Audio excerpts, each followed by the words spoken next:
I had to go to work today. That's why I'm going to leave.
And welcome back, everybody, to Very Good Entertainment.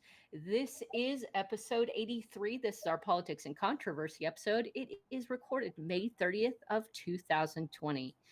And I'm here with my special friends, Lola. Hi, Lola. I am hot because the air is out, so I'm not going to move a whole lot. And Cybernaut from San Diego. How's San Diego holding up, Cy? It's still here. It's still here. That is good. That is good because some of our great United States is not holding up so well. Yeah. We've had quite a few riots. Ooh, feedback from somebody. That's me. I'm sorry. And I think Lola, you've actually looked at this a whole lot more than anybody else. Well, I haven't actually talked to Cy about it, but I know you've been looking at it a whole lot more than me. I've been looking at it pretty much all that I've been awake. I looked at it yesterday morning when cops arrested the CNN reporter. That was crazy. Yeah.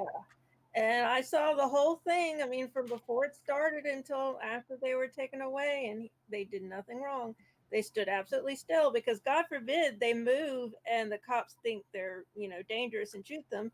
So they stood absolutely still, did nothing wrong. And the reporter said, "Sir, we'll move. You tell us where to go. You tell us where to go and we'll go." And the cops just stood there.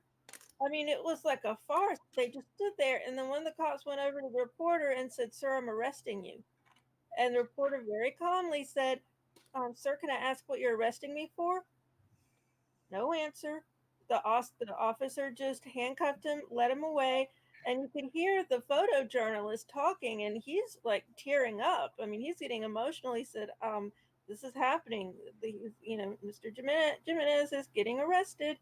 And then you see the cops come for the rest of the crew, and the rest of the crew was carted away.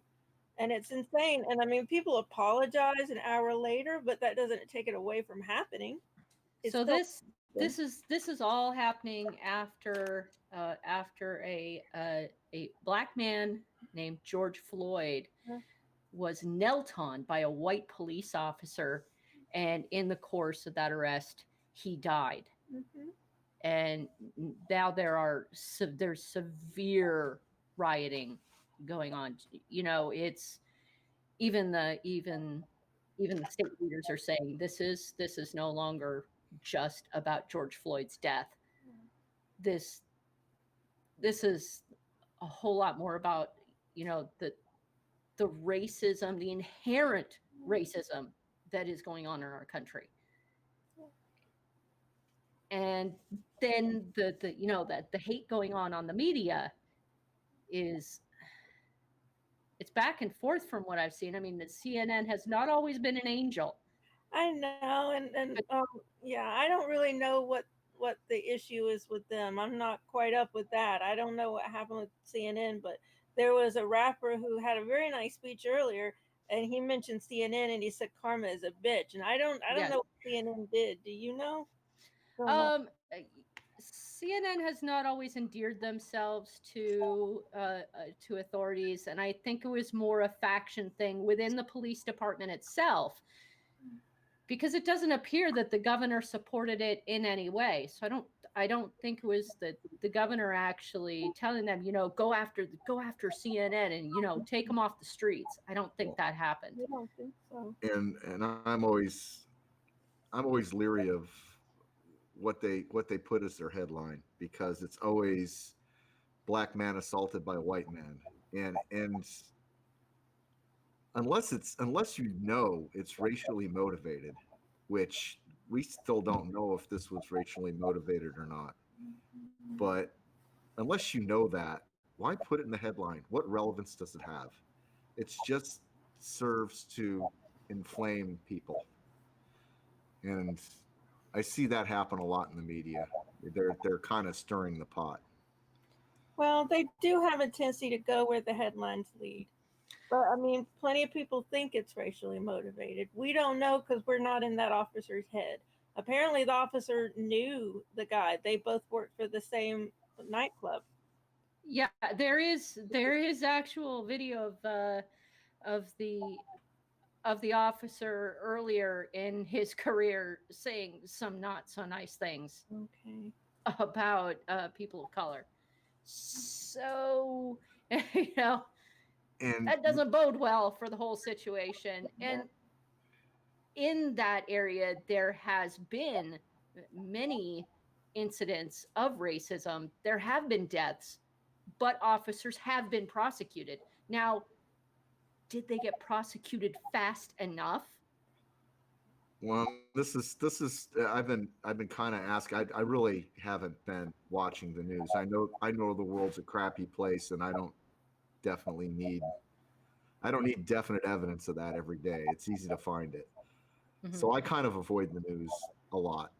But I've been asking myself lately, like, how did we get here? How could we have avoided getting to this point? And I honestly think if the moment they realized that man was dead, they arrested that officer on the spot, put the cuffs on him, read him his rights, put him in the car, I think it would have dulled some of the blow. Because in what other circumstance where you have two citizens in an altercation and one ends up dead, the other one doesn't go away in cuffs? It doesn't matter if it's self-defense. It doesn't matter if it was. That's for the district attorney to figure out and the judges to figure out. Yeah. I really, There need to be consequences whenever somebody dies in custody. Now, I'm not talking about everybody losing their jobs or everybody getting arrested and tried, but there needs to be an immediate action after somebody dies in custody. as I've done chaser duty before, and Linda, you might be familiar with chaser duty. A little bit. Yeah, I had my prisoner. He took what we call weather leave, whether they give it to you or not. Yeah. He was gone for about 3.5 years and was on his way to work one morning and got pulled over for a loud muffler. They ran his ID and said, "Oh, you're what's the word? AWOL. AWOL. Yeah, you're Yeah. AWOL from the Marine Corps," and that's how he ended up in my care. And when you're on chaser duty, you're responsible for that individual. You make sure that they get bathroom breaks. You make sure they get fed. You make sure they sleep, and you make sure they don't escape. That's your duty. Your duty is to care for them. Care, custody, and control. CCC. There you go. I guess it isn't chaser duty so much as I was supposed to drag him home from the bars, But on the way, on the way home from the bars, I was supposed to make sure, to assess their physical well-being and obviously make sure they didn't run off again. So I do understand, make that decision of whether to put them in handcuffs, whether to, have to take more extreme measures to protect them and protect everybody else. But the casualness of this arrest was jaw-dropping, frightening. It was frightening. He didn't seem to care perturbed at all. that that man was like physically in trouble. He didn't seem to care at all.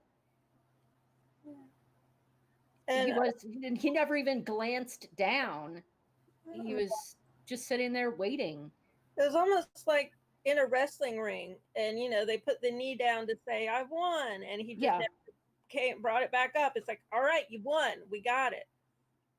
Well, he was already restrained. There was I don't understand the reasoning behind further restraint. Putting a knee on his neck. And they say he was resisting arrest, but I saw a little bit of video from before, when they first detained him, and he seemed to really just kind of fall because they were trying to put him in the cruiser, and he just really kind of fell. And so if that's what they call resisting arrest, I think he was just, not doing too great. Mm-hmm. Well, if there's no consequence to those actions, if you feel like nobody's looking over your shoulder, how easy is it to just take your power to another whole level? Mm-hmm. And go ahead, Sai. The other amazing thing to me is the coroner's report that came out today. Oh God, that said he didn't have a crushed larynx. He didn't die from asphyxiation, but he had other complications, artery disease and heart problems. This is so reminiscent of the thing I'm hearing people say about COVID-19. I actually had a discussion with an old high school friend where he said, well, they don't die of COVID-19 if they had an underlying issue. They die of the underlying issue. No, that's exactly my point. It's the well, before we get into how America is actually starting to, get over COVID-19, I'm pretty sure we could all use a respite and do a little bit of beer, because man, America needs some quality beer. Lola, I'm just drinking wine right now. I can't even get off the bed. Wine isn't bad. What kind of wine is it? It's really good. It's one of those box wines, and it's a black box. And it's I've had that. And it's a dark red blend. It's in a blue colored box, and it's really good. I like it a lot. You can't really. Oh, it's nice and dark. Yeah, it is, and it has that kind of plum smell. It's like a dark fruit, and I love it. So when you're rating that against like another like boxed wine, would you say that's like better than other boxed wines? This is the best boxed wine I've ever had. This is really good. And I would say it's better than a lot of bottled wines I've had. And it's black box? Yeah. Black box wine. They do good. It looks like it's a Merlot. It said red wine. It said dark. Oh, maybe it's just a red blend. It is. It said red blend, which I tend to like red blends because they're not as dry as some. I don't like really dry red wines. Yeah. I like them dry like the desert. Oh, really? I'm with Lola. I like them juicy. I don't necessarily like them sweet. I do like them very juicy on the tongue. I like to feel like I'm biting right into a blackberry or a cherry, or, Yeah, I want to savor it. Yeah, I go the other way. I like them dry and I like them sweet. I don't like dry. It's not often you can find one that's both sweet and well. That's actually one of my favorite is Prosecco, which is it's a dry sweet, almost like a champagne.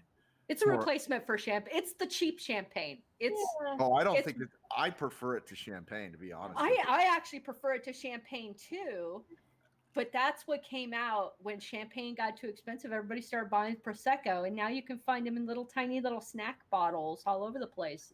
It's lovely. It's fantastic, especially if you want, that nice Sunday treat Yeah. Or Saturday treat. or a Wednesday afternoon treat.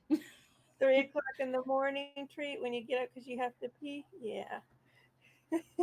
Morning prefer it back breakfast, to bed. working at home treat. I can't while I work. I can't. I wish I could, but I can't. Yeah, as soon as 4 o'clock hits, buddy, you know it. How about you, Si? What are you drinking today? Well, I'll be honest with you. My beer store is kind of looking a little frayed around the edges. Oh no. I don't know if they cut back on what they're ordering, or if they're just not getting, or if maybe breweries aren't producing. I don't know. I don't know what's going on, but I picked up a 6-pack of Pizza Port Sidewalk Surfing Double India Pale Ale, Heard it and now. it was Say that one more time. Pizza Port Say it again. Oh, Pizza Port. Sidewalk Okay. Surfing. I've heard of that. And this was canned on February 10th. Sadness. That was a while ago. Uh-oh. But it's a hefty, what is this? 8%. So it's not too bad around the edges. I had one last night. Well, 8%, 8% can sit for a little while. Yeah, it's little while. you can definitely tell the hops, like the hop aromas are just completely gone in this guy. It has almost nothing going on in the nose. It's got a really nice bitter backer to it, but like any floral or fruity notes are kind of pretty much not there. Yeah. So So you get the 8% though. yeah, it's still a serviceable beer. I wouldn't dump this, Yeah. but it was probably better back in February. Probably. So are you looking to restock your shelves a bit, or is that difficult for you right now, or Restock as in what? restock your beer supply? I mean, is it hard to get to the places that sell the bottles and cans you want? Or I'm just not going out. I've literally been to like 4 places in the last 2 weeks, and one of them was work and one of them was home. so that's your decision to just gonna stay home. Yeah. People here seem to be starting to get more out and about, and some of them have just said screw it with the mask, and that's just, I don't know. I don't want this thing. I don't, and I'm not really worried about getting it myself. I'm more worried about spreading it to other people and not knowing I got it.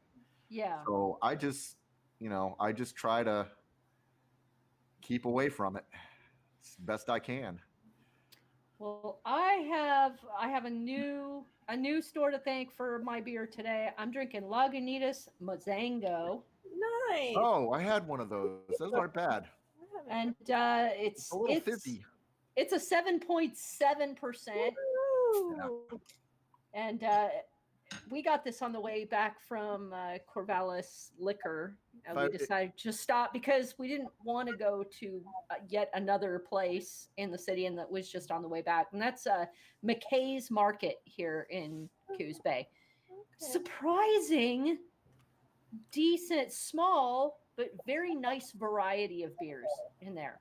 Okay. Very surprising in a nice cooler section, like an entire cooler section, an entire strip all dedicated to beer, which is nice. Nice. And this has Mosaic and Simcoe hops in it and mango juice. It's got a nice. It's got a nice little flavor profile to it. I thought it was a little fizzy. I don't know if that was just the one I got, but that one's, I don't know if there's a date on your bottle, but that one's probably from around February as well. I March. actually No, I do not see. Sometimes you I have don't see a release. oh, sometimes it's printed on the bottle and you have to hold up like a flashlight to it. Yeah, sometimes it can be, and I cannot see. No, I can't see the date on the numbers. I don't see a date on it, Yeah, unless I'm just missing it. they're not big on. Uh, it's probably only got the 2020 release on there or something. Is that one hitter series? Limited release. Limited That's all it release. says. Okay. Yeah, So yeah, limited they do. release. So I like the head on this. The head on this is sticking around. It is pretty fizzy. Yeah. It's got a great flavor profile though. You're gonna like that, especially if you Oh, like lovely Mosaic and aroma. Simcoe. Not a lot of mango in the aroma, but Mm. that mosaic hops shines right through. Mmm. Yeah. Oh, Simcoe. Yeah. Simcoe and Mosaic with just a little bit of the mango juice, like layered over the top. Very tropical. Nice bitter back end right on the back of the tongue. Yeah. Good. Mm. Yeah. That's a good one. I wish I'd seen one of those because I probably would have picked another one up. I kind of like that. And it's the mouthfeel on that too is it's more like a to me it seemed like it was like an 8 or 9% beer. It does seem like almost a double triple rather than just a 7.7%. Definitely a sipper. Yeah. I'm not chasing this. I'm not chasing this down. That's not going to happen. And we're pretty much, even for beer, we're still going to like the same few places. Yeah. We're not going out of our way to go to new places. We're not visiting Seven Devils Pub yet. We're not going down to Bandon. We're not running out to the coast to visit any places out there. It's to me it just seems too dangerous. Worldwide our cases are still going up. Yeah. They're going to explode after this weekend and this week with all the people who are protesting. It's going to explode. Even Oregon is anticipating a rise in cases, as good as our area has been. And I'd be willing to go out with a mask, but they haven't arrived yet, and I don't have any sacrificial cloth. Although I have been very tempted to just take my handkerchief and start tying it to my sunglasses. Again, because I want to protect other people. I'm not so worried about getting it myself, but it makes me really nervous to think that I might carry it and give it to somebody else. So we both maintain really strict, separation, distancing, walking on streets that are, mostly empty, things like that.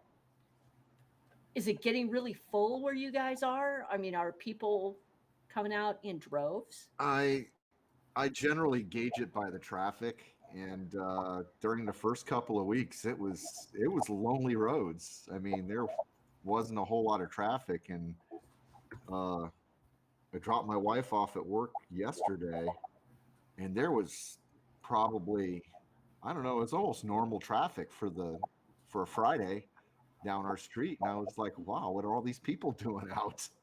I don't know. Mm. They're all going somewhere, I guess. It's the same way here. People are business as usual. We went to the store Saturday. We got to the parking lot and we sat out there in the parking lot for a good 2 or 3 minutes, and then we just looked at each other. We were like, "Nope." We went home. We didn't like the vibe. Yeah, it's really the feeling is very weird when you go out now because like you're nervous and you don't. There are things you don't want to do. We're definitely even for our anniversary in June. We're ordering in. We're ordering delivery. We're not going out to any restaurants. That's not. We are not there yet. And I don't think the country will be there for quite a while. I don't know at what point they're going to open movie theaters and things like that, but I'll tell you, unless there is a huge vaccination program already in full swing. I'm not going to be one of those going. I'm happy to stay at home anyway. I mean, this is like my dream, get to stay home all day. So I can't complain too much about the situation, but I do know that some people are having a lot of trouble with it. Well, supplies can be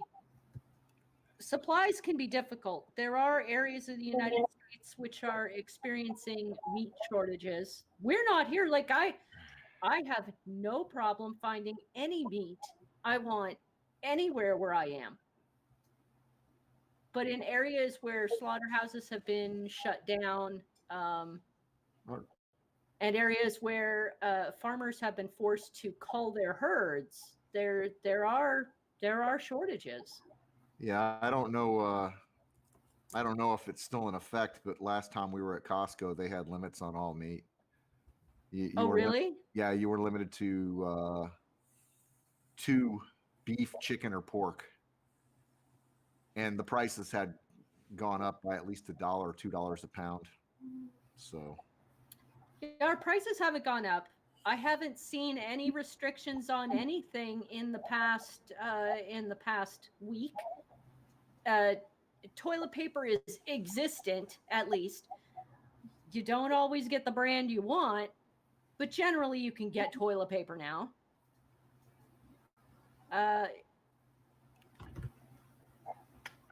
Generally, pretty much, I mean, all the like yeast, flour, sugar, that's all back in stock. People here have stopped, hoarding it. we're still not. Well, I don't know. We haven't been out in a couple of weeks, and I've got my yeast, but I still know people that are looking for yeast. Yeah, there's still a lot of people, going sourdough rather than having actual bread yeast available. It's a viable option. It is. It is. And I was never really worried about running out of yeast because I've still got my beer yeast, and that'll work just fine in a bread. So Yeah. Yes. and I can always make more of that. And well,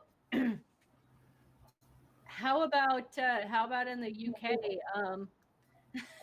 What do you guys think of Cummings actually running off? Was he right or was he wrong? Because Johnson supported him 100%. He shouldn't have done it. Not when his wife had symptoms. That was just. It shows. I'm still. Oh, sorry, Lola. I'm sorry. I interrupted you. Go ahead. I was just gonna say. I mean, it shows no regard for the people in the town he's going to. I mean, people. Yeah. So it's wrong. Just like Neil Gaiman did the same thing. It was wrong. He did it. He flew from New Zealand to, I think Scotland just recently, just like a week or two ago. So what happened? I'm not following UK politics right now. So a politician named Cummings decided that Boris's right-hand man. He was going to break quarantine. His wife had symptoms, and he went and he said he wanted to take a drive to test his eyesight. It was weird, but I don't know actually whether the story about his going out a second time is true or not. We know he did it the first time. He said he wanted to bring his children up to where he had family so they can watch the children, if they got sick. I don't know. It's still, his wife had symptoms. It's still a bad idea, I think. But it wasn't illegal. No, I don't think so. They determined it wasn't illegal, but it's still a bad idea. Even here, we had the I believe he's a congressman, state Congress in Pennsylvania. Mm-hmm. He tore that floor apart. Oh, I heard about that. I didn't see it, but I heard about it. Oh, he was on such a great rant. He was like it. Because I guess the other party, the Republican Party, had known that some of them had tested positive, mm-hmm. and were still calling everybody to the floor. And that's like, to me, that's such a level of disrespect and Just Well, disdain. there's a lot of disrespect going on right now. There I, is. I mean, votes can on the for state congresses, for even our own Congress, could be done by phone or Zoom, for God's sakes. or Get with the Zoom program, people. or Jitsi. Jitsi is what we use, and there are so many ways this can be done, and yet attempting to force people together is not a good idea. Not when we And it sets a bad example. I mean, I don't know. To me, it's like public endangerment, because if one person on the floor has it and spreads it to a couple others, yeah, then they go out in public and do something. The next They thing you go know, back to their families. yeah. If that wasn't bad enough, Trump's saying that email ballots spread voter fraud like crazy. Excuse me, you've just offended my entire state of Oregon, which uses a mail-in ballot system. And he's trying to tell you can't do it anymore. Yeah, Make it so you can do it. Yeah. Well, he can say what he wants, but it's up to the states to decide how polling's going to take place, not the federal. yeah. That's just the way it is, the way the laws work.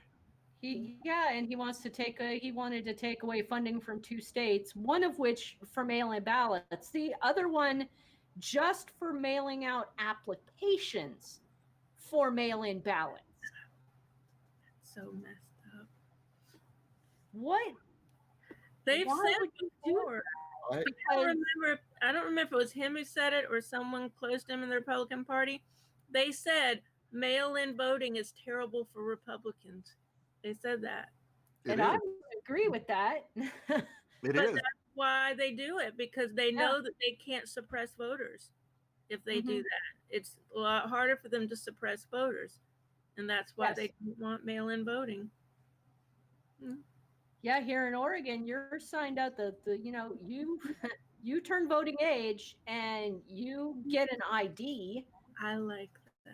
You're already signed up to vote. All you got to do is go online and change your party affiliation or whatever other information that you need to change. You're already signed up to vote. That's great. I like that.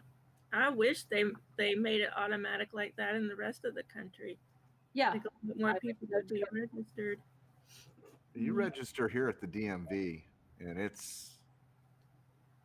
they make it pretty seamless. You check a little box that says I want a mail-in ballot, and I've not gone to a polling place since I've lived here in California. I've always gotten a mail-in ballot. Mm-hmm. And it's nice too, because you get it a couple of weeks ahead of the thing. You get another booklet that comes with it that has all the candidates and their positions that they've turned in, they're basically their platform, and it's all separated by this judge, that judge, and this sheriff, that sheriff, and you can read through them and figure out who they're about and do a little research and make an informed opinion before you cast a vote. And you got a couple of weeks to do it. It's great. I highly recommend it. It is fantastic, and I heartily believe that a mail-in ballot system will save lives. Even if you're sick, you can vote. Mm-hmm. You can vote. Mm-hmm. And you don't have to go and get everyone else sick. Yes, it's a wonderful thing. You don't have to feel like you're required to do that in order to make your voice heard. Mm-hmm. Yeah, it's such a simple solution. Yeah, the only gotcha I have with the mail-in ballots is mailboxes are pretty much non-existent now. I mean, I don't know if you have mailboxes where you live, but I don't think I've seen a mailbox in years. So I always take mine straight to the post office to deposit it, because I want to make sure it gets into the mail system. I want to make sure, and it's not that I don't trust my mail carrier. Okay. I'm just saying, there've That's been understandable. issues before with mail. I take it into the post office and deposit it there in person, and that's It's okay. the only downside. But they have boxes outside the mail place. I could just drop it in one of those boxes. Yeah. Yep. And there are usually a few mailboxes. Like here, if you go downtown, there are mailboxes. Sometimes around hospitals. Usually, you know where there are in your town. There are at least a few around. Yeah, here in Oregon, no matter where you go, you're always going to see that big blue or big bright white ballot box and Oh, lots of signs. they have their own boxes. Yeah, they have their own boxes, and we no longer have to put a stamp on our ballots as of this We year. don't have to do Oh, that. that's cool. Yeah, we don't. So I don't you either bring it down in a nice big bright white, find us, drive around the city until you see a sign, vote here, vote here, vote here, and there's a box, and you put it in the box, and you're done. good.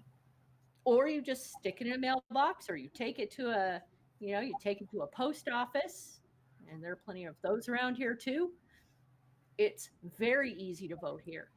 I seriously appreciate it. Yeah, we don't have anything cool like that, but I just put it in the our mailbox. The mailman we have like Monday through Friday is super cool. This is how cool this guy was. He was the same mailman at the apartment complex that I lived at, and my mother also lived at the apartment complex. So when I moved, and she went into the hospital, he would put her mail in my box because he knew that she had moved. He knew that I had moved, and he knew she was in the hospital. Yeah. And then, even after then, and the post office, you tell them you moved, and for a year they're supposed to forward your email. They never do. Yeah. They never do. No matter how many times I've moved, they never do. So even after she moved from her apartment and came to live with us, he would still bring her mail and put it into the mailbox. So that's how cool the guy is. Now, whoever we have on Saturdays, I keep getting the next door neighbor's mail, and I'm like, what the heck? So, but during the week, we got a great guy. Yeah, we have a postman who's he's not the most sociable, Oh, but he does his job. He does it on time. He mm-hmm. does it infallibly. Good. Once I've written return to sender, person not here, I never see another piece of mail, even if I receive an email from the post office saying this person's mail is supposed to come to you again and again and again. I never see it in the box. He just takes it away because he knows I've already said this person doesn't live here. And he Yeah, just cuts it. that's a good memory, because think about how many people he has. That's an excellent memory. Our boxes wind up on the doorstep right next to the door. He rings the doorbell. He might run off and refuse to say, any 2 words to us, but he does the job, and I appreciate it. And that's important. That's what matters. I remember a joke from Seinfeld. This was, 25 years ago or something. Newman was the postman, and he said something like, "I'm the postman. We get it right 52% of the time." Yeah. And it always made me laugh because I was like, "Yeah, that sounds about right." Newman's the name of our mail server. Really? That's so cute. Who named it? One of my coworkers from way back when. Do you think they meant from Seinfeld? Oh yeah, and yeah, we have a funky naming convention for things. Okay. From well, TV shows? Huh? Oh yeah, no, I just want to keep us on track. There's something else that coronavirus has affected that a lot of Americans don't have access to is abortion services. That's true. Yeah. Because they've been considered now elective, even when they're not. And nowhere has it become more prevalent than in South Dakota. because they no longer have any abortion services at all, Oh no. and call-in services to get medical pill abortions are illegal. You're kidding. Oh. So it's South Dakotans now have to pack up the car, take take the kids, take the husband, take whatever, and go outside of the state in order to attempt to get the services they need. And that's if they have a car.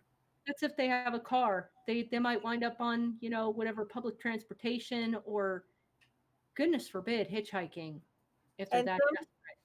I don't know about the states around South Dakota, but some places now make them wait before they can actually get the abortion. So they go for the first appointment, then they're forced to wait a few days. Well, if they're coming from out of state, where are they staying? In their car? Yeah.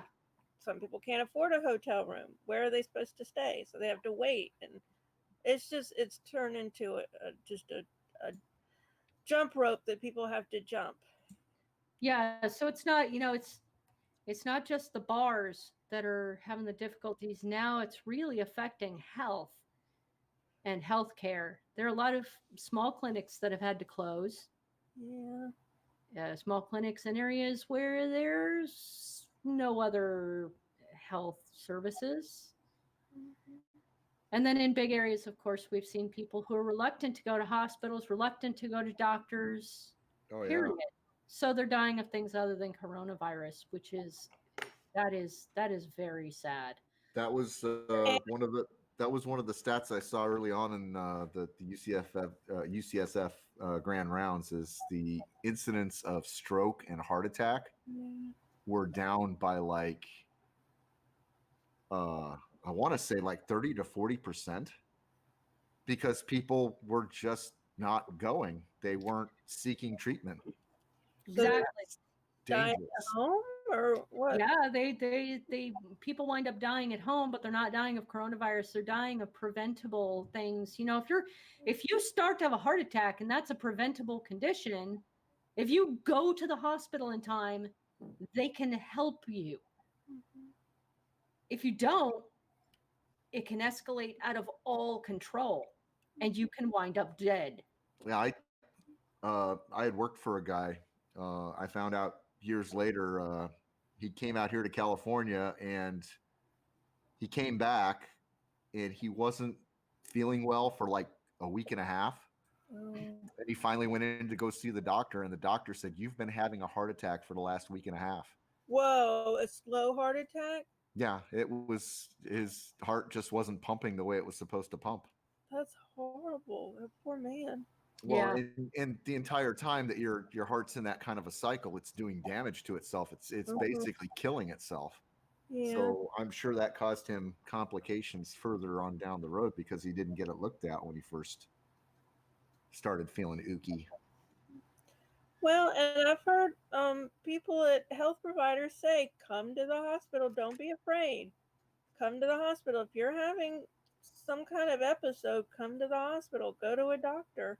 Yeah, the hospital is still the best place to go if you're sick. Yeah. If you feel like you need medical assistance, the hospital is still the best place to go. Many doctors have call-in services to assess whether you need to go. Yeah. Use those services too. Well, Call them up and ask, I don't feel right. Should I go to the hospital? Yeah, there's a lot.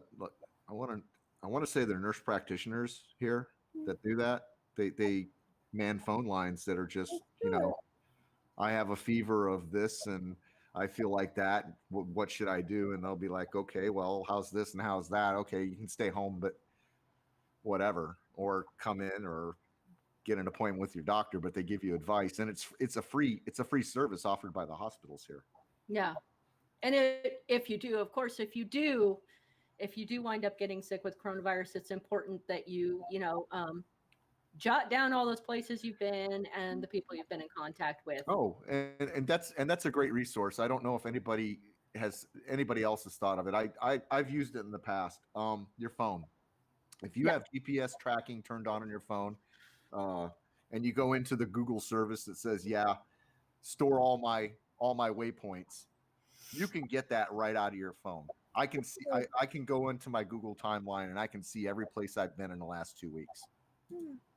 Yeah, if you don't feel, if you don't feel comfortable, calling the government to tell them, I have coronavirus and I've been all these places, at least let the people that you've been in contact with know, hey, got diagnosed, quarantine yourself. Sorry.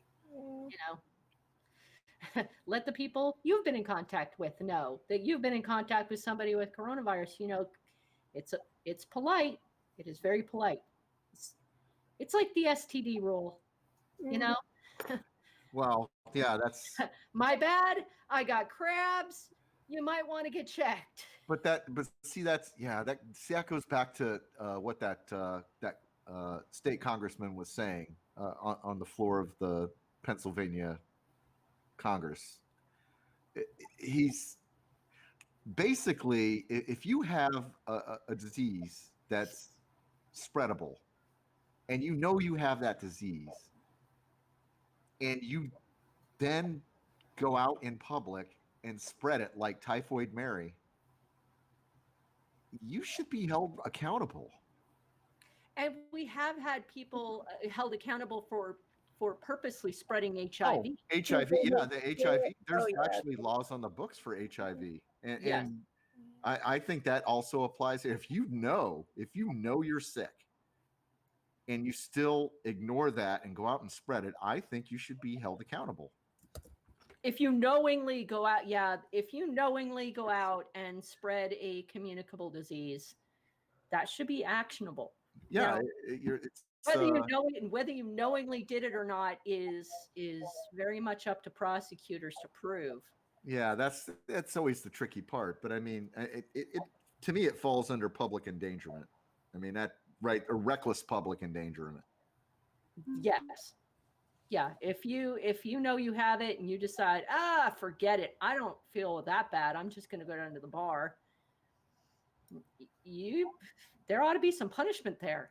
Yeah. If you know you have it and you go out, yes. Anyway, yeah, if you know you have it and you go out anyway, if you've been told, look, you have this, you quarantine for this amount of time, and you decide, forget it, I don't feel that bad, and you go out anyway, yeah, there ought to be some punishment involved. Yeah, or if you have symptoms like that guy's wife, the UK politician's wife, who they knew she had symptoms, they should be held accountable if people get sick. Now,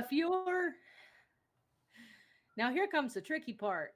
If you are a lower class citizen and you don't feel like you have any other option than to go out,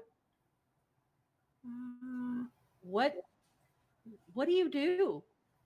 Well, that's kind of where our system has fallen down, right?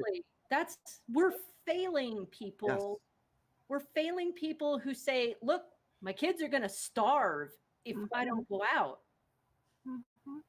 And now I've seen several states actually say, okay, the eviction rules no longer in effect, even though their economy has not been reopened yet. I know those notices are starting to go out and people still aren't back to work. Yeah, people can't go back to work. They're willing to work. They can't go back to work, and they're getting evicted. Mm-hmm. It's like the country's ready to move on, but it's leaving a lot of people behind. Because the state has provided absolutely no relief for people who rent or people who have mortgages. Mm-hmm. And now we're going to have an entire wave, a new economic wave of deplorable conditions for people.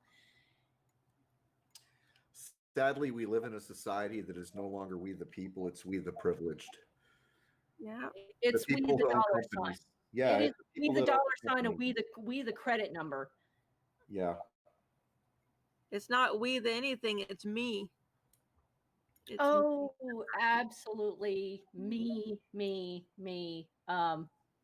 Even today, we had a successful space launch. Yay. SpaceX successfully launched crew members into space on Crew Dragon. That was really cool, by the way. It was amazing. I mean, my heart was in my mouth the whole time. It was fantastic to see all these people. And let me tell you, I don't care what Trump said. It was not just one country. It was not just America that made this happen. Mm-mm. There are so many things there are so many things, from knowledge and experience to research and materials. Even not all the materials were made in the United States to make this launch possible. Yet all we heard from Trump was America, America, me, me, me, me, me, me, me, me, me. I made this happen. I did this. I decided that America should go back into space. And it's not about you. It is not about you. Up until now, we were hitching rides on Russian aircraft. I mean, it's not like we've been on top this whole time. Just because we did it once in 10 years doesn't mean we're the kings. For the past 30 years, we have been hand in hand with Russian space officials to get American astronauts up to the ISS, and it's an international space station. Yeah. Other countries are going to be going with us to the moon, to Mars. Okay, it's not going to be it's not going to be just one country. You know, I was looking through a news feed today, and I saw an article. I'm sure it was an editorial piece. I didn't read it, but it basically said coronavirus shows us how globalization failed. And I'm just like, no, it doesn't. It's a pandemic's a pandemic. It has nothing to do with globalization. Mm-hmm. I don't know. It's everybody has their little ticks in the political arena, and I got to tell you, a lot of these things should not be political. The spread of coronavirus should not be made political. You should not. That absolutely should not have been made political. No way. How stunned do you have to be to make a virus nationalistic? Oh, we have a handle on this. We have this beat. And 105,000 deaths later, and we're still suffering. 300,000 worldwide. And the worldwide cases are still on an upward trend. That's more than luckily here in the U.S. I think I went to the graphs. I only saw 3 states which still have an upward trend. I could have missed 1 or 2. Generally, the United States has a downward trend, but that's luck. I mean, we're gonna see a resurgence. I hate to be a pessimist on this, but I really think as people start reopening and get a little ahead of themselves, we're sadly going to see a spike or 2. As soon as people start feeling safe. Now, I hate to feel like Americans don't feel safe. I want Americans to feel safe, in their own homes and in the store and everything, but not quite yet. Yeah, you can feel safe if everybody is being safe, but that's the problem. Is not everybody is on board with this. Safe.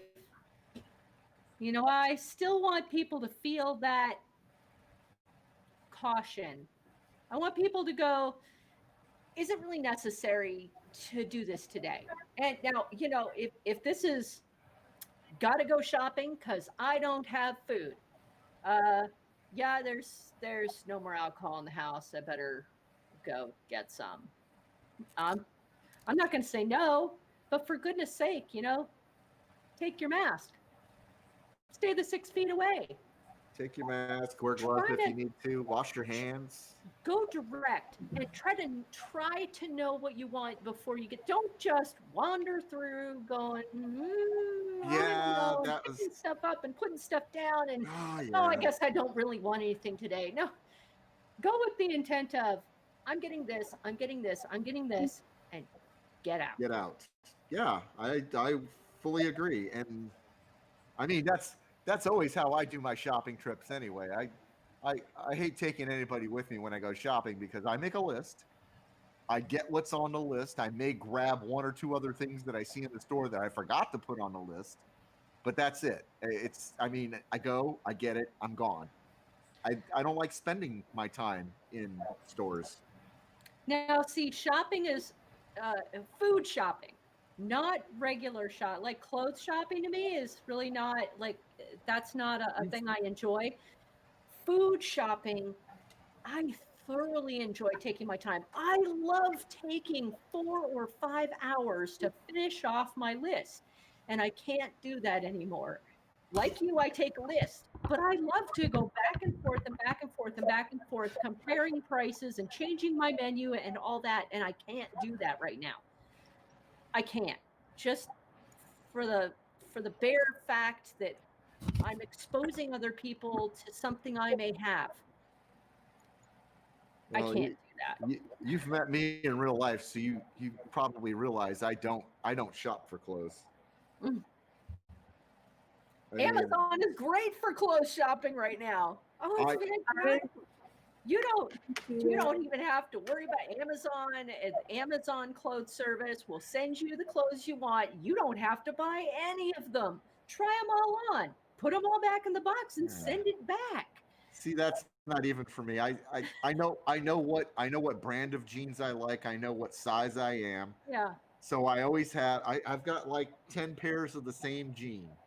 Yeah. And then t-shirts, gray t-shirts, black t-shirts, blue t-shirts, a couple green t-shirts just because the wife made me. But I mean, that's it. That's my whole repertoire. I don't need anything more. I just need to cover the white skin so that I don't blind people when I'm out in public and the sun hits me. Now here's a part in America where we have recovered a little bit. Amazon is keeping every single person they hired for the coronavirus epidemic. Good for them. They said we need them. So many people are shopping online. We cannot afford to let these people go. So yeah, they're all hired, full benefits. Now, that may not have been the job a lot of these people wanted to do, but it is a job. Well, and it's their, it gives them the choice. It takes the choice out of Amazon's hands and puts it in theirs. If they want to stay, they can stay. If they don't want to stay, they don't need to stay. They can go find something else. Yeah.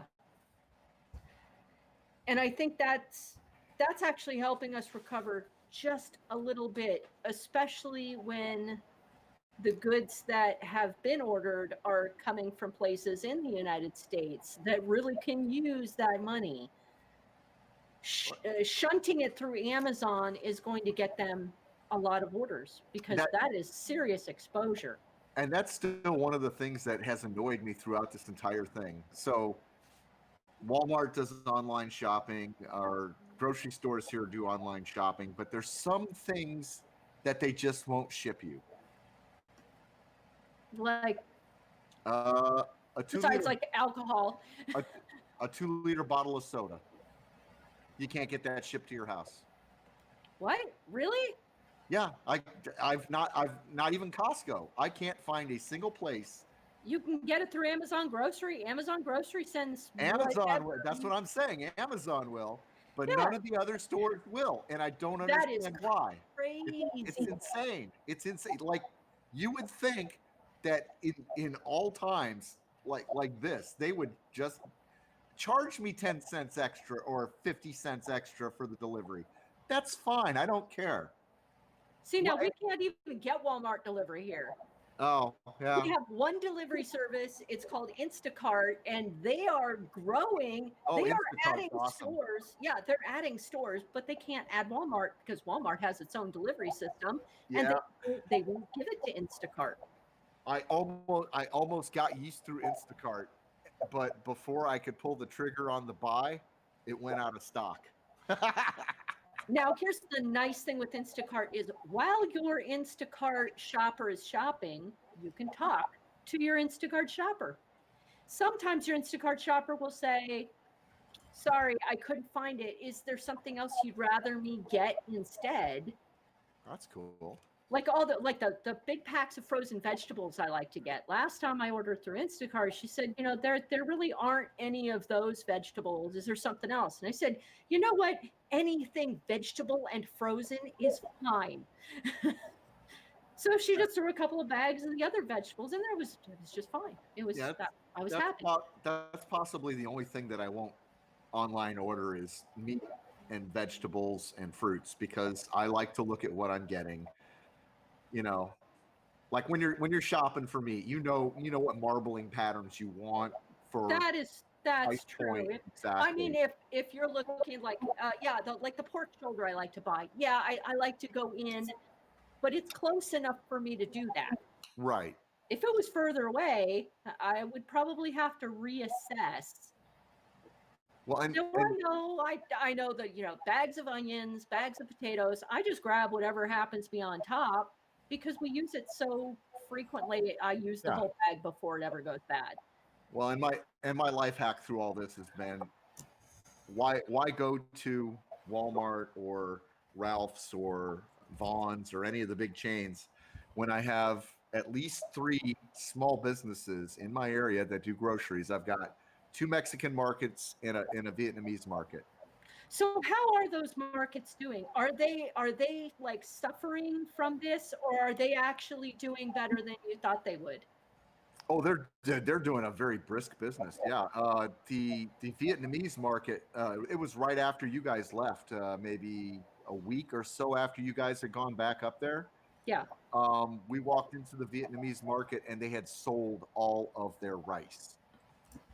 I mean, that was like the Yeah. initial, all the Americans were buying toilet paper, the Asians were all buying rice. Yeah, and, we and we're experienced that too. talking, How about you, Lola? Did you are you actually seeing rice back on the shelves? Like we don't have oh yeah, rice, we don't have beans, we don't. Um, Last time I went to the store, I think there were some beans. Um, I can't remember. I know there was rice, but I can't remember really. The biggest thing is there not a lot of meat, and they're still running low on toilet paper and stuff like that. Wow. So the smaller the grocery, it seems like they're more trustworthy because they're smaller. well, I think they have probably tighter inventory control and But are not. they having are they having trouble getting what they need to sell? I don't know. If I go to the Mexican market right now, I can. You name a cut of beef, I can guarantee I can get it there. I know they'll have it. Good. The Vietnamese, same with the Vietnamese market. The only thing that they might not have right now might be beans. That might be the only thing that they possibly don't have on their shelves. They literally sold tons of rice that first couple of weeks, Yeah. but they're completely restocked. Last time I was in, and granted, it's been a few weeks since I was in there, but they've got 25-pound bags of rice, 50-pound bags of rice. They're in stock. And Yeah. 50-pound bag of rice for a family, like a family of five, that's gonna, even if you eat rice every single night, that's gonna last you a long time. Yeah, that is true. I mean, we have rice. We don't have it frequently, but we're starting to run out. So 90% of our carbs come from potatoes. Yeah, right. Yeah. And the potatoes. Yeah, that's another thing is I've not found a place that didn't have potatoes. Plenty of potatoes. Well, potatoes still grow, I guess, no matter if there's a crisis, as long as there are people to get them out of the ground. Yeah, I've got probably 7 pounds of potatoes left. I got a 5 pound bag and a 15 pound bag, but Yeah, we went through a about 7 10 pounds pound left. we went through a 10-pound bag in about a week. Yeah, I've been tearing up the baked potatoes lately. Oh, I love those. I love potatoes. Grilled, mashed, any way you Yeah, sliced, any way I can. I don't think there's a wrong way to cook a potato. What is your favorite way of cooking potatoes? You want me to pick one now? Yeah, you have to pick love just one. I love baked potatoes, but I love fries even more. You, Lola? Garlic new potatoes. My favorite. Oh, roasted. Oh Garlic. yeah, there you go. So good. Oh my god. And so easy. I mean, chop, chop, chop, chuck it in the oven. 30, 40 minutes later, eat. And I know how to buy garlic from a grocery store. I know how to buy butter. Personally, I love potato dumplings. Yeah. Oh, I mean, I am not tired of grilled yet, but I love potato dumplings like no other. Just potato, egg, flour, all together, and just boil it up real fast. They're just delicious. You just go straight down on the potato dumplings, or you put a sauce with that, or that's what she said. In the past, I have stuffed them with cheese. However, being that I am trying to still lose weight, and I'm so close to my goal, you know, tomato sauce is good. Tomato sauce is fantastic. Simply garlic olive oil sprinkled over the top makes it really good, and it's very satisfying, especially like on cold rainy days. They're very nice. It sticks to your ribs. It does, really does. Goodbye too, especially when you get them from like a warehouse situation. They're a much better buy. Like, I feel like you're getting cheated if you go to like a Safeway, because they're selling 5 or 10 pounds of potatoes for far more than you'd get them at like a food warehouse. I got 15 pounds of potatoes. I want to say in the back of my head we paid about $5 or $6 for 15 pounds. Whoa, that's and they aren't small potatoes. They're like bigger than your fist. They are potatoes. We're getting what okay, so as a crop and soil scientist, I know the whole thing with potatoes. There's a thing called first pick potatoes, and those are those massive ones that you see. We've been getting first pick potatoes, a 15 pound for $3.67. Yep. 15 pounds. Yeah, that's a lot of meals. That's and they last. One potato. Yeah, one potato quarter, feeds both of us. Yeah. Great. As long as you keep put anything else on it, like bacon or anything, to make it a meal? Yes. Olive oil, a little garlic, salt, or even with curry. Oh my goodness. Grilled potatoes with curry sauce. Oh, that sounds awesome. I'm telling you, I don't think there is a wrong way to cook a potato. I don't think there's anything you couldn't put on a potato that would be bad. I think the only bad thing is trying to eat it raw. Yeah, possibly. If it's a little greener than normal, you might get a stomach ache. Otherwise, it's actually not bad for you. If you're not used to it, you might get a little constipation. Okay. But eating a slice or two of raw potato isn't going to kill you. No, if you've ever had jicama, you ever have jicama? Oh yeah. So you do the same treatment on a potato. You thinly slice it and just a little spicy vinegar to go into. Boom. There's no wrong way. Yeah. Jicama is a lovely snack item. Oh yeah. Chutney would be good with it. Mm-hmm. Chutney, I would like that. You know what I like that's kind of like potatoes but not potatoes? Yucca. Oh, yucca. Yucca. I love yucca. Just a soft boiled yucca. I love that. That's not the same as tapioca, is it? No, tapioca. I'm trying to remember which is that the purple root? No, that's No, something else. potatoes. It's the same color as potatoes. Yucca is the root of a different plant than provides tapioca. Yeah, I know. Yeah, I know what yucca looks like. I'm just trying to remember what the root looks like. So Lola, um, have there been any more riots at Daytona Beach? Oh, not that I know of. I don't know. Was it just like a once off? I don't remember. There's been so much that happened. This was when people were still supposed to be quarantined, right? And I noticed it. I noticed you put in an article from the Orlando Sentinel. I have to look. I'm sorry. And I didn't know if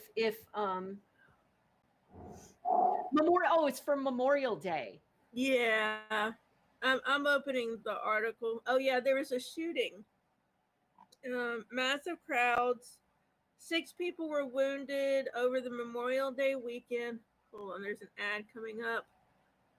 Volusia's sheriff said we got slammed, and he said since Disney's closed, Universal's closed, everybody went to the beach.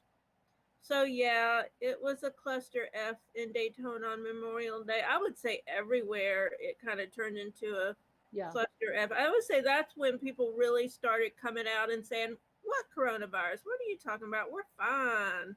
Do you think that with Disney opening back up again, that more crowds will flood to the beach, or do you think like the beach will be like a secondary activity for everybody and everybody's gonna try to like hang out near Disney? Well, there's still people who always like to go to the beach. I think that's always going to be crowded. And with Disney, they say they're going to be changing how they do it. I don't know exactly what they're going to do. It's going to have to be a smaller crowd. Well, they're going to have to do reservations, at least at first. I would think so. I would hope. There are still plenty. I mean, you have in Florida, you have an enormous support structure all around Disney, don't you? What do you mean support structure? Like there are massive businesses all around Disney just taking advantage of all the Disney crowds, aren't there? Oh, yeah. I mean, yeah. So people, I mean, I can imagine people would still flock to those businesses too. Yeah, I mean, there's Medieval Times, which I've been to once. I loved it. There's lots of hotels, resort type things. Not to mention, besides Disney's, there's Universal Studios. Yeah, there's a lot of entertainment type stuff going on in Orlando. It's really kind of a mecca. So even without Disney, there's still stuff going on. Well, we can hope that the beaches. Okay, there's no hope. The beaches are just going to be in Florida. I can't imagine that people are going to. Here in Oregon, our beaches are still closed. It's probably for like they've been like verboten. What are you joking? You're not coming to the beach. Our walking paths here in Coos Bay just opened, which is good, but the parks are not open. So only the walking paths. Your kids get on the equipment and people yell at you. Get those kids off the equipment. What are you joking? There's still a pandemic on. That's not open. And that's true because they've got their paws all over the monkey bars and stuff. And who's to say another kid hasn't just been there a minute before and there's stuff on there? I mean, I know we don't go anywhere near the park, but it's nice to use the walking paths. I'm glad they're open. Yeah. Our beaches are not open for business yet. It's probably for the best. And I mean, when I was at the beach, I didn't go on the beach, but I was there and I looked out and I formed the opinion, which is contrary to what a lot of people say, but I formed the opinion that I think it's actually safer for the people who sit and just stay in one area, even though they're not supposed to do that, because they go directly to that area, they sit, and then they get up and they leave, as opposed to people who are walking and playing volleyball and stuff who are all over the place. Germs are just being volleyed like a volleyball protocol, and you just see people and everyone's walking in each other's trails. I mean, even if you're 6 feet apart, if you're going where someone just was, you're in their trail, and God forbid if they have coronavirus, it's probably getting all up in your grill. It just is. Yeah. I don't. Well, Hmm? I'm sorry, you don't what? Well, for some reason, Jacksonville doesn't seem to have been hit that hard. We don't have as many cases or as many deaths as other places, but I just feel like we've been lucky and we've been flying under the radar, but that could change, and I wish people would be more careful. It seems that people are getting more and more restless, and Mhm. state governments are having to respond to that. Mhm. It's kind of a damned if you do, damned if you don't situation. Yeah.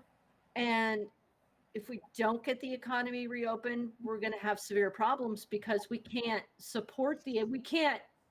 federal government can't support the entire economy Yeah. without some places being opened. And there are a lot of places on a downward trend, but we still need to be super, super careful. We want to keep it going downward. I mean, We want that downward trend. We want that downward trend for every state.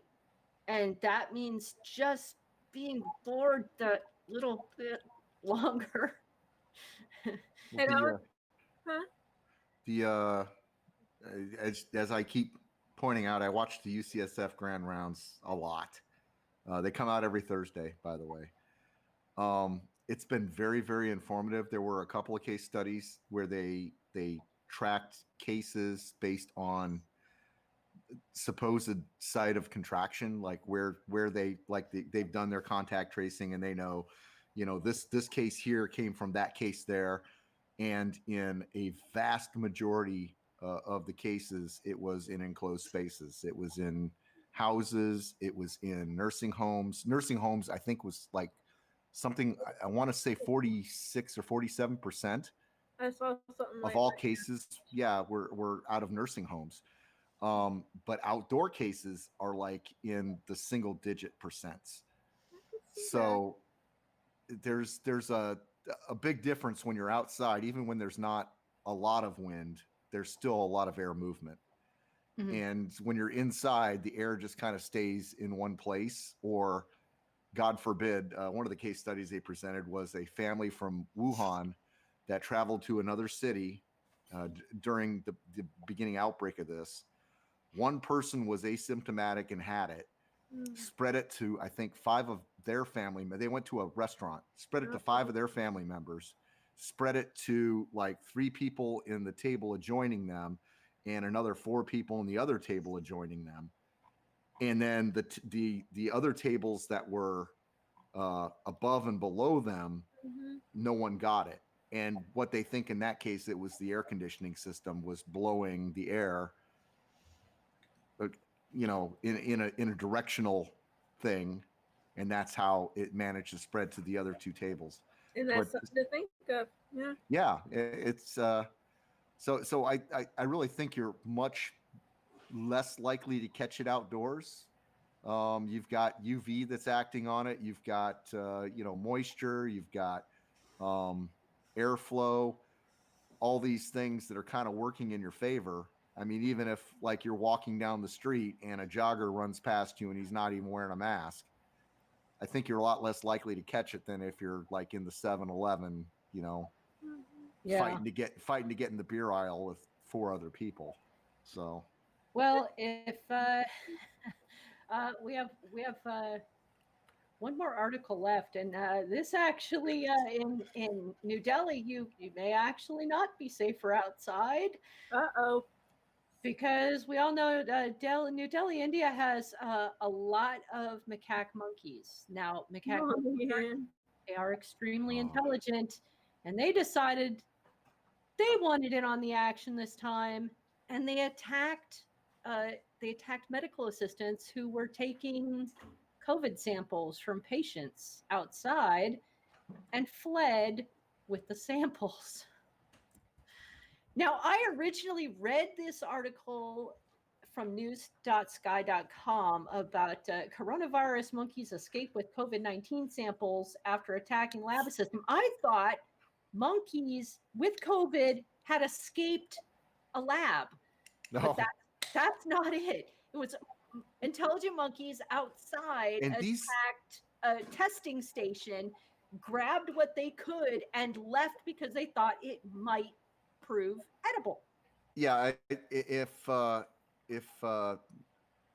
my memory and my reading comprehension serve me right, they were serum samples, so they were blood samples. Yeah. And there's been no known incidents of COVID being passed through blood, Yeah.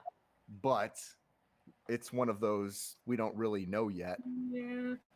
And But- they did luckily get all of the samples back. Of course, when, obviously when the monkeys figured out, oh, well, this doesn't taste very good. They they would have thrown them down or whatever. And luckily they didn't break. And I have a very off-color story about monkeys in cages for probably a Mad Badger episode. Mad Badger. And don't yeah. forget after we're done here in just a little bit, we'll be going to the Mad Badger Inn where, you can tell all those lovely, terrible stories. And I can tell my face palm that I did today. Help me remember. See no evil. But first, we have to talk about the lovely, wonderful way that you, wonderful people, can help us out, because we know that you love us as much as we love you. And you can bundle your humbles. You can bundle all your humbles.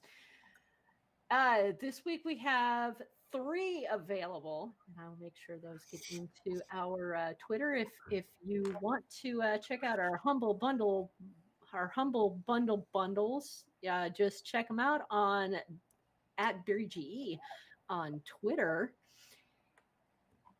We have Cosplay Like a Pro, which is perfect for home. We'll show you everything you need to know to cosplay like a pro. I'm 600. What? I didn't look at that bundle. I'm curious. Is the guy from Punish Props, is his book in there? The foam guy, the foam king? The Foam King. I actually don't know. I know there seem to be a lot of sewing books in here, like how to create your look. Lola, do you remember who I'm talking about? Yeah, Bill? we had him on Scanner Drum a long time ago. Yeah, Bill, I can't remember his last. Duran? Bill Duran? I don't. Yeah, it's Bill. I know him as Bill. I watch his channel actually all the time. He's a great YouTuber. There is a book of foam armor, but it's by Svetlana Kint. Oh, What is his name? It's not Oh, Duran. there we go. Bill Duran. Yes, Bill. Foam Smith 2. oh yeah. I'm gonna 100% recommend. I've seen bits and pieces of that book. If you're into cosplay and you want to build things out of foam, my gosh, he's the guy to go to. He has some incredible techniques for building these light, cheap props that look so realistic. And And we're only just a few months away from Halloween too. Mm-hmm. Halloween will be interesting. Be a lot of surgeons out there. Amazon's going to be delivering the candy. Here, kids.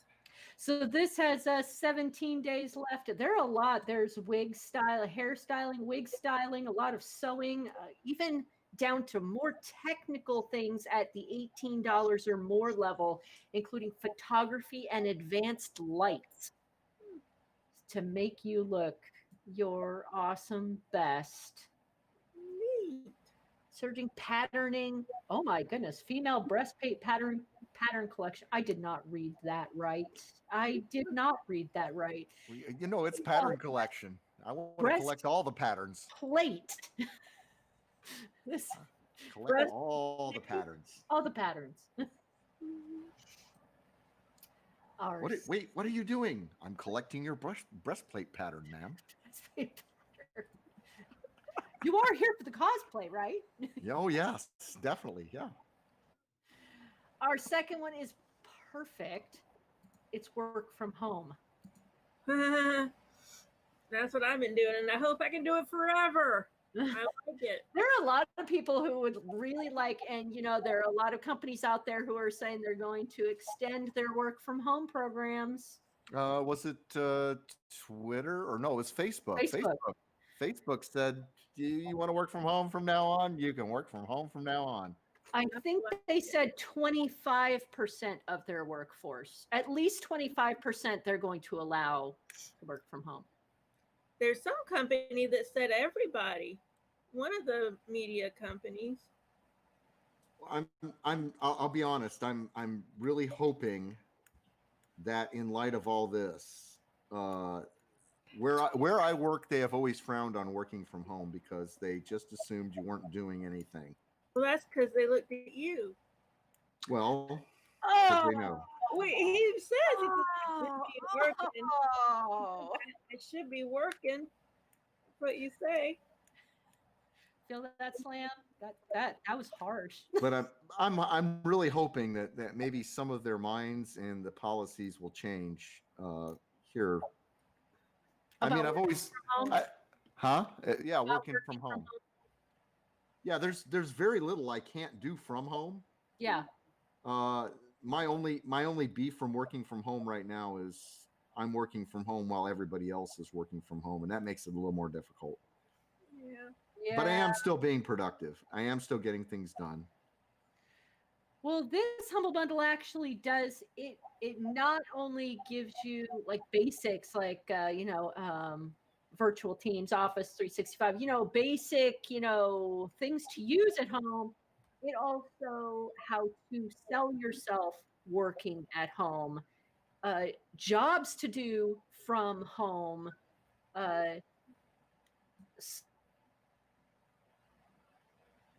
How to look like you're wearing pants on a Zoom meeting? How to not wear the same ratty nightgown every day. Oh, that's me. Sorry. It's got more holes in it now. See? I can see. Those are comfort holes. Yeah. Oh, this is my favorite nightgown. It's gonna take a lot for me to give it up. It's so soft. It smells nice. Broken. It's very broken. Well, I haven't been doing laundry. Today is the first day in a long time I've done laundry, so I really didn't. I'm back. Yeah, you're back. I don't remember where I stopped. Were you still talking about work from home? Yep. Yeah, about they had jobs. They had types of jobs you could do. Yeah, types of jobs in Office, Excel, a life hacker book, cybersecurity, and rituals for work. Basic stuff you need to know when working from home. I might get that. Rituals, yeah. Rituals to do at home. Basic things we do, like eating. Eating is a good ritual. Oh. Go into the bathroom. That's been the one thing that I gotta be honest. I kind of miss that. Go into the bathroom. There's an age-old saying in my line of work. Boss makes $1, I make a dime. That's why I poop on company time. Oh, it makes sense. We have to buy our own toilet paper here now. But it just doesn't feel like I'm pooping on company time right now. Although some companies are compensating their workers for some of their resources, like internet and heating and electricity. Nice? Not us. Nope. They're That's not. pretty terrible. I mean, they should compensate you for some of that. They used to cover our phone. They used to cover our phone once upon a time. They actually used to give us a company phone. And then at some point they said, nope, no more. Nope. Oh, well, that's something that you need to consider if you decide that you want to work from home. That's probably something you should think about. Or if you get forced into working from home, then when negotiation time comes up, I want to work from home and I want you to pay my electric bill. And they'll say, Yeah. and you also want to go on to LinkedIn and find another job. Well, Yeah. at the negotiating table, you can say a lot of things instead of, you know. See, that's the funny position that I'm in. Earlier this year, I was contemplating asking for a raise, and not necessarily asking in a nice way for a raise. And now I'm just happy to have a damn job. Have a job. A lot of people are going to feel like they're in that position now. A lot. And They're going to be people who have been unemployed and their companies haven't reopened are going to be taking jobs that they seriously don't like. Yeah. at a price point that they don't like either. Exactly. There's going to be a huge shift. I mean, what was the stat? It's like 41 million people out of work. Something like that. I think so. A lot of people. And a majority of Oregon unemployment hasn't even been processed yet. Yeah, same here in California. Florida. Yeah, Months hasn't been processed yet. Months later, people are really in trouble. Mm-hmm. I'm trying to skate by under the radar with my company because it would be almost impossible to find another job right now because there's so many people competing for what jobs there are, what little jobs there are. Yep. Well, our third bundle is good for everybody under the sun, because I firmly believe that everybody should enjoy STEM. Good. And that is science, technology, engineering, and math. Everybody should. No matter what level that you're at, you should dabble a toe in it. Mm-hmm. There are some that do not like STEM at all. I learned some science today. You want to hear about the science I learned? Yes. I love science. I was interviewing a podcaster named Mike Faber, and he does a podcast network called ESO, Earth Space One Network. And he was talking about radio because he used to do radio. And we were just talking about FM and AM. And he said, well, because I said something about, how I couldn't hear a radio station when I was growing up. And he said, was it AM or FM? I said, I don't know. What does it matter? And he said, well, AM you can hear for a lot more miles because the way AM works is it bounces up towards the atmosphere and then goes over and goes down, whereas FM stays close to the ground and goes. So he said growing up, he could hear AM stations from all over the East Coast. And I'm like, I did not know that. And that is cool. Not to date myself, but the same works for UHF and VHF. If you remember the old channel numbers, anything that was like 2 through 13, that was all VHF, and the higher numbers were UHF, and you can get UHF for I want to say close to 100 miles.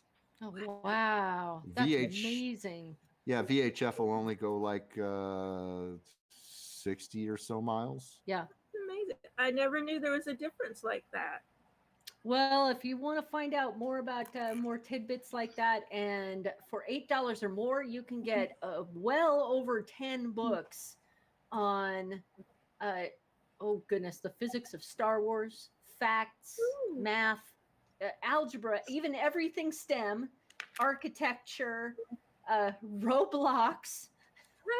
The one I liked looking at was the Science for Dads. Oh yeah. Because I'm a big proponent of, come here, kid. You're gonna learn something right now. Science experiments for dads, I think is what it was called. Dad Speak is great. Science experiments they can do on their children. Yeah. There we go. I was wondering if anyone was going to catch that. For $15, you can experiment in psych on your kids. Yeah, it's written by Sheldon Cooper. Sheldon Cooper. Okay. I don't know if anybody remembers the Big Bang episode where he was doing the experiments on the infants. I don't remember that one. That sounds like him though. That's hilarious. Well, if you're interested in STEM, it's absolutely fantastic, and we do hope that you will consider one of the humble bundles because it pays for our space on the internets. Mhm. We don't earn anything yet from it, but you know, if But it my- gets you some awesome content too. it does get you some awesome content. Humble bundle, Very well worth it. It's a good deal. yeah. On Netflix, the guy from Silicon Valley who plays oh, I can't remember his name, but he has a special on Netflix called A Good Deal. I love Which one? The Chinese Guilfoyle? guy, the Chinese guy. Oh, Jin Yang. Yang Yang, Yeah. yeah. And I know I can picture the actor's name. I can picture it. I can't think of it right now. The Indian guy's got a thing on Netflix too called Oh, I love him. something love. We are so harmful. We just sound so racial right now. Yeah, Indian the guy. Indian guy, the Chinese guy. Canadian guy. So, Well, we can let people yell at us in the Mad Badger Inn. we don't mean to be. We're just tired. We just don't know people's names. We I suck. know. I can't think of it. And I just saw that special a few days ago, and I'm blanking. Yeah, I saw that pop up in my Netflix feed, and I haven't watched it yet, but It it's was in my really queue. funny. He's really funny. Well, guys, we hope that you've enjoyed this episode and take some heart because eventually this outbreak will calm down. When we're gonna get an inoculation for it is anybody's guess right now. We hope that you'll stay safe. Really keep your mask on, stay home when you can, keep the kids occupied with their nose in a book, and enjoy some really good beer because it's totally worth it. Stay tuned for the Mad Badger Inn, and we hope that you have a really great day, and we hope that you have a really great beer, wine, tea, chocolate, whatever you choose to have. Thank Good you. good night.